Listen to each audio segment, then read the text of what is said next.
કેન્દ્રીય મંત્રી ડોક્ટર મનસુખ માંડવિયા કેશોદના પ્રવાસે અને તેમના હસ્તે વિકાસ કાર્યોનું લોકાર્પણ અને ખાતમુહૂર્ત કરાયું.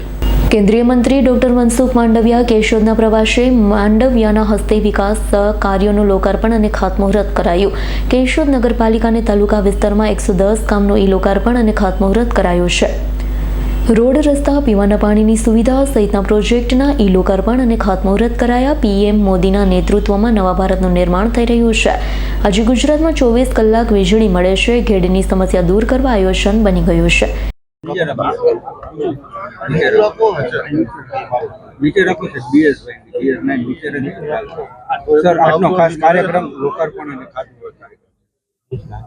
કેશોદ નગરપાલિકા અને તાલુકા વિસ્તારની અંદર 110 કામોનું લોકાર્પણ અને શિલાન્યાસ કરવામાં આવ્યો છે, જેમાં ગ્રામ્ય વિસ્તારના રસ્તાઓ, પીવાના પાણીની સુવિધાઓ, સંપ વગેરેને લઈને જે કાર્યો કેશોદ પંથકની અંદર થશે, જેનાથી લોકોની પ્રાથમિક સુખાકારીમાં વધારો થશે, લોકોની સગવડતાઓ વધશે, યાતાયાત સરળ બનશે અને સાથે સાથે ગ્રામ્ય પંથકની અંદર જરૂરી ઇન્ફ્રાસ્ટ્રક્ચર પણ ઊભું થશે. મોદીજીના નેતૃત્વમાં દેશ બદલી રહ્યો છે, દેશ આગળ વધી રહ્યો છે, નવા ભારતનું નિર્માણ થઈ રહ્યું છે. ડબલ એન્જિનની સરકાર દ્વારા ગુજરાતના વિકાસને ગતિ મળી રહી છે.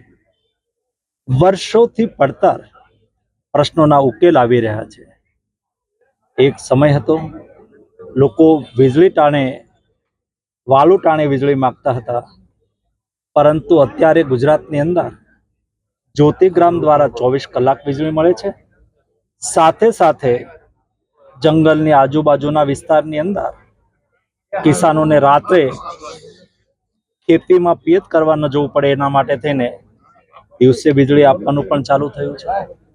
ઘેડ પંથકનો બહુ જૂનો પ્રશ્ન ફ્લડનો પ્રશ્ન રહ્યો છે. દર વર્ષે ઘેડ પંથકમાં આવતી નદીઓમાં ફ્લડ આવવાથી ખેડૂતોનો પાક ધોવાઈ જતો હોય, ગામડામાં પાણી ઘૂસી જતા હોય, પારાવાર મુશ્કેલીઓ પડતી હતી. એના સર્વેનું કામ પણ પૂર્ણ થવા આવ્યું છે. આગામી દિવસોની અંદર ઘેડ પંથકની સમસ્યાઓના કાયમી ઉકેલ માટે પણ આયોજન બન્યું છે, એનો અમલ કરવામાં આવશે. રાજ્યના મુખ્યમંત્રી ભૂપેન્દ્રભાઈના નેતૃત્વમાં રાજ્યની અંદર વિકાસ ગતિથી આગળ વધી રહ્યો છે, જનતાની સુખાકારીઓ વધી રહી છે. રાવલિયા મધુનો રિપોર્ટ, S9 ન્યૂઝ, કેશોદ. અમારી તમામ માહિતીથી અપડેટ રહેવા માટે જોડાયેલા રહો S9 ન્યૂઝ સાથે.